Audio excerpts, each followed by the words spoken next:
करणे एका नाण्याच्या दोन बाजू आहेत. मी धम्म धारण केला, उपरेने धम्म धारण केला, पण स्वीकारला नाही, अर्थ नाही, काही अर्थ नाही. मी धम्म धारण केलाय, 25 वर्षापासून धम्म धारण केलाय. धम्माविषयी वाचतोय, अनेक म्हणजे पुस्तक वाचलेत, नरसूंचे पुस्तक वाचले. बाबासाहेब नरसूच्या घरी 3 वेळ नाही सांगायला. नरसू हा ओबीसी होता आणि 1899ला नरसूने बुद्ध धम्म स्वीकारला होता. नरसूने बुद्धावर पुस्तक लिहिलेलं आहे, तो शिंपी समाजाचा होता. बाबासाहेब 3 वेळेस गेले होते त्यांच्या घरी आंध्र प्रदेशमध्ये.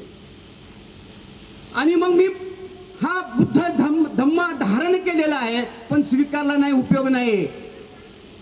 आणि मी धम्म स्वीकारला पण धारण केला नाही, याला पण काही उपयोग नाही. हा लक्षात ठेवा.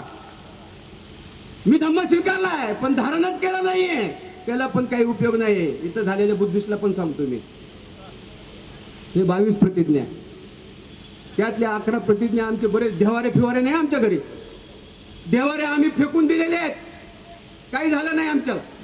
म्हणून कसं आहे की हे कॉन्शियस मधून आम्ही बोलतो ना, सबकॉन्शियस मध्ये आमचा देव जर असेल, म्हणजे बाबासाहेब एक उदाहरण देऊन सांगायचे की 20,000 लिटर शुद्ध पाणी, त्या 20,000 लिटर शुद्ध पाण्यामध्ये 250 ग्राम गटराईचं पाणी जर मिक्स केलं तर 20,000 लिटर पाणी शुद्ध राहतं का? तसं माझ्या कॉन्शियस पासून मी शुद्ध आहे, पण सबकॉन्शियस मध्ये 0.001% मी देव जर मानत असेल तर मी शुद्ध नाही रे. माझी स्थिती कशी होती? मी कॉन्शियस मध्ये बुद्ध, सबकॉन्शियस मध्ये देव, म्हणून माझी गत होती अनकॉन्शियस, कोमामध्ये जातो मी. म्हणजे आपण एक 5 मिनिटात कन्क्लुजन त्या ठिकाणी करूया. मित्र बंधूंनो, आपण उपरे साहेबांचा कार्यक्रम व्याख्यान ऐकायला आलो आहोत. 5 ते 10 मिनिटं ते कन्क्लुजन करणार आहेत. माझ्या पोलीस मित्रांना विनंती आहे, हार्डवेअर आहे, हार्डवेअर. कॉम्प्युटरचा हार्डवेअर असतो ना, तसा ओबीसी हार्डवेअर आहे. आणि त्याच्या हार्डवेअर मध्ये सॉफ्टवेअर आहे ना, मनुस्मृतीच्या ब्राह्मणाने इन्स्टॉल केलेला आहे.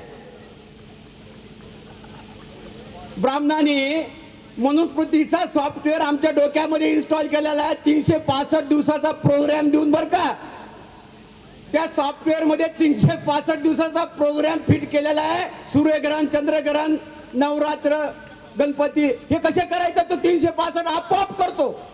मानसिक गुलाम त्या ठिकाणी झालेला आहे. आता आम्ही काय करू लागलोय, ते सॉफ्टवेअर डिलीट करायचं मनुस्मृतीचं आणि बुद्धाचं सॉफ्टवेअर इन्स्टॉल करायचं. एवढं सोपं काम आम्ही त्याला. म्हणजे हे सांस्कृतिक परिवर्तनाची चळवळ आहे मित्र. म्हणून या ठिकाणी बुद्धिस्ट जेवढे आहेत बसलेले, त्यांना मला विनंती करायची, तुम्ही बुद्धिस्ट झालात, तुमचं कल्याण झालं. तुम्ही धम्म धारण केला नाही तरी तुमचं कल्याण झालेलं आहे, लक्षात ठेवा. तुम्हाला 93 पर्यंत बुद्धिस्टांना आरक्षण नव्हतं तरी तुमचं कल्याण झालेलं आहे, तुमचा विकासच झालेला आहे. तुम्ही कर्मकांडाला सोडलेलं म्हणून विकासच त्या ठिकाणी झालेला आहे. कुणी म्हणतं ओबीसीचं काय, मग तिथं गेल्यावर बुद्धिस्ट लोकांचे फायदे आम्हाला मिळते का? तुम्हाला बुद्धिस्ट लोकांचे फायदे मिळणार बी नाही. तुम्हाला मंडल आयोग 100% मिळेल तिकडे गेलं की, तुमची जनगणना 100% होणार आहे तिथे गेलं की. ही ताकद आहे ना.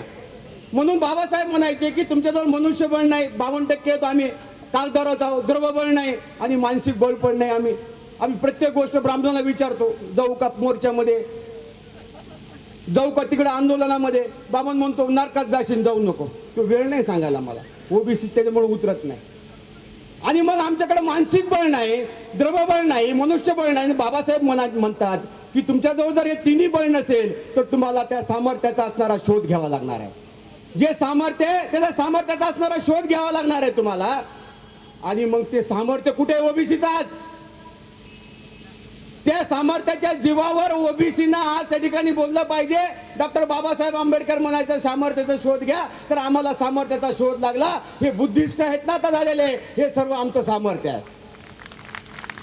ह्या सामर्थ्याचा शोध या ठिकाणी लागलेला आहे आणि या सामर्थ्याच्या बळावर हे अभियान त्या ठिकाणी सुरू केलेलं आहे. हे अभियान 2016ला जाईल. म्हणजे 5 लाखचे बघा, 12 कोटी जनता आहे ओबीसीची. 12 कोटीमध्ये आम्ही 52% आहोत. आता 12 कोटीचं 43.8 किती? 5 कोटी. ओबीसी हिंदू 43 पॉईंट आहे, 5 कोटी. आता 5 कोटीचं 1% किती झालं? 5 लाख. आम्ही फक्त 100% मधलं 1% कन्व्हर्शन मागतोय, 99% नाही. हे सोपं आहे का नाही काम? 5 लाख म्हणजे एका बुद्धिस्टाने एका बुद्धिस्टाकडं नॉन बुद्धिस्ट हे त्यांचे 100-200 तरी मित्र असतील ना. तुम्ही माझ्या अभियानाला एक नॉन बुद्धिस्ट जोडवा, विनंती आहे तुम्हाला. आणि तुम्हालाही त्या ठिकाणी असं वाटेल की बाबासाहेबांच्या स्वप्नामध्ये उपरेच्या अभियानामध्ये, उपरेचं नाही हे मिशन आहे, ह्या अभियानामध्ये म्हणजे मी सुद्धा एक पार्ट आहे त्या मिशनचा. म्हणून तुम्हाला ते मानसिक सूर लागली, मी एक असणारा व्यक्ती दिलाय तिथे. तुम्हाला सुद्धा बाबासाहेबांच्या स्वप्नपूर्तीमध्ये माझा खारीचा हिस्सा आहे असं तुम्ही इतिहास लिहिले ते म्हणतात. हे फार अवघड काम आहे असं म्हणतात. शेवटचं या ठिकाणी सांगतो, हे अवघड काम कसं आहे, हा आहे अवघड काम. अनेक लोक धमकी देतात, अनेक लोक निनावी पत्रे लिहितात, अनेक लोक म्हणजे माझा बाण लागला ना, मला मजा वाटते, व्याकुळ व्हायला नाही, खूप मजा वाटते. आमची बेदखल केलं हो आतापर्यंत, आम्हाला इग्नोर केलं या लोकांनी आतापर्यंत. आता हा धर्मांतराचा बाण असा लागला ना, ते व्याकुळ होऊ लागले की इकडं खूप तरी चांगलं वाटतं मला.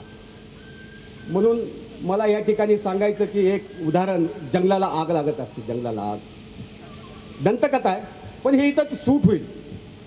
जंगलाला आग लागत असते आणि आग लागल्यानंतर जंगलातले जनावर पळून जातात, पण एक चिमणी असते, ती चिमणी चुंचीमध्ये पाणी घेते आणि जंगल त्या ठिकाणी जंगलाची आग विझायला बघते. तर तिकडून त्या ठिकाणी जनावर, त्या ठिकाणी जंगलातले असणारे सिंह, वाघ हे ते सर्व हसतात त्या चिमणीला. माकड येऊन म्हणतात, का रे चिमणे, तुझ्या चुंचीच्या पाण्यामुळे की जंगलाची आग थांबणार आहे का, म्हणून भस्मसात होशील म्हणले तू, चल कशाला आग विझविते. पण ती चिमणी काय म्हणते हे वाक्य महत्वाचं आहे. चिमणी असे म्हणते की जंगलाला आग लागली, या जंगलाच्या आगीच्या पाठीमागं कोण होतो तो इतिहास ज्यावेळेस लिहिला जाईल आणि त्या इतिहास लावणाराचा आणि विझविणाराचा इतिहास असेल. आणि तो एका चिमणीनं तो प्रयत्न केला होता ती जंगलातली आग विझवण्यासाठी. तसा ह्या अभियानातल्या ह्या सर्व लोकांनी हे इनिशिएटिव्ह घेतलेलं आहे की आम्हाला बुद्धाकडे जायचं. हा इतिहास ज्यावेळेस लिहिल साहेब, राजाराम पाटील साहेब, ओमप्रकाश असे आमचे ह्या ठिकाणी वक्ते आम्हाला पुरत नाहीत, तिथे 59 वक्ते बोललेत का. हे सगळे मानकरी होणार आहे इतिहासाचे. ज्या वेळेस इतिहास या ठिकाणी लिहितील की हे लोक, हे त्या ठिकाणी ही आग लागली होती, हिंदू धर्माने या ठिकाणी आग लावली होती या देशामध्ये. आणि मी तुम्हाला सांगतो, भारताला जर महासत्ता व्हायचं असेल तर बुद्धाशिवाय पर्याय नाही. या विश्वामध्ये जर भारत, आता बघा त्या ऑक्सफोर्ड युनिव्हर्सिटीमध्ये ख्रिश्चन देशामध्ये, आता ते खूप इतिहास सांगायचा शॉर्टमध्ये सांगतो, ऑक्सफोर्ड युनिव्हर्सिटीमध्ये रिसर्च झालं, टॉप 10 नाव त्या ठिकाणी काढण्यात आले. तर पहिलं नाव तथागतांचं आहे ख्रिश्चन देशामध्ये, दुसरं नाव महावीर वर्धमानाचं, तिसरं येशूचं आहे आणि चौथं माझ्या डॉक्टर बाबासाहेब आंबेडकरांचं. अरे ख्रिश्चन देशामध्ये बौद्ध धम्म हा फर्स्ट नंबरला आहे, मॉरॅलिटी ह्युमॅनिटी जपणारा. अरे त्याच्या पाठीमागे आम्ही चाललेलो आहे, खूप मोठा असणारा, आम्हाला शांती मिळणार आहे, इथाच्या बहुजन समाजाचा उत्कर्ष होणार आहे. आम्ही जो मार्ग स्वीकारलेला आहे तो मार्ग नीतिमत्तेचा मार्ग आहे. भगवंताच्या म्हणजे तथागतांच्या असणाऱ्या म्हणजे विचाराला नीतिमत्तेचा पाया आहे ना, त्या नीतिमत्तेच्या पायाकडे आम्ही त्या पाथकडे त्या ठिकाणी चाललेलो आहे. म्हणून या ठिकाणी मला बुद्धा तुझ्या विचाराचा स्पर्श माझ्या हृदयास झाला, बुद्धा तुझ्या विचाराचा स्पर्श माझ्या हृदयात झाला, पाऊस विजाचा कडकडाट आभास माझ्या मनास झाला, पाऊस विजाच्या कडकडाचा आभास माझ्या मनात झाला. तुझी प्रज्ञा, तुझं शील, तुझं करुणा, तुझी प्रज्ञा, तुझं शील, तुझ्या करुणेच्या संदेशाने तथागता आमच्या जीवनाचा प्रकाशाचा किरण आला. या बहुजन समाजाच्या जीवनामध्ये प्रकाशाचा किरण येऊ लागलाय. अनेक बहुजन समाजाचे लोक चर्चा करू लागलेले आहेत मित्र, अनेक लोक या ठिकाणी बोलू लागलेले. म्हणून या भूमिपुत्रांना स्वप्न पडलेले आहे, म्हणून या भूमिपुत्रांना स्वप्न पडलेले आहे, एक क्रांती या भूमीवर पुन्हा एकदा होणार आहे, एक क्रांती या भूमीवर पुन्हा होणार आहे. समतेचं चक्र कधीमान होत आहे, काळोखांना सांगून ठेवा, अरे काळोखांना सांगून ठेवा, किरणाच्या उत्सवाचे दिवस येत आहे, किरणाचे उत्सवाचे दिवस येत आहे. जग बुद्धाच्या वाटेने जात आहे, जग बुद्धाच्या वाटेने जात आहे. धन्यवाद. प्रबुद्ध भारत. जय भीम.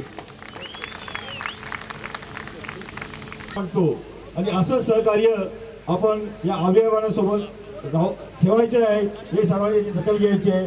आपला देवी मला पूर्ण बौद्ध समाज या अभियानाच्या पाठीमागे आहे असं उपरे साहेबांना आम्हाला सांगायचं आहे. आणि आजची ही आणि उद्याची एक सूचना आलेली आहे. आपले रोकडे अण्णा यांची एक सूचना आहे की उद्या 28 तारखेला 8 वाजता बहुजन हिताय बहुजन सुखाय या विहारामध्ये माननीय उपरे साहेबांचं व्याख्यान तुम्हाला परत एकदा ऐकायला मिळेल. उद्या 6:30 वाजता तरी त्यांना सहकार्य करावं. धन्यवाद.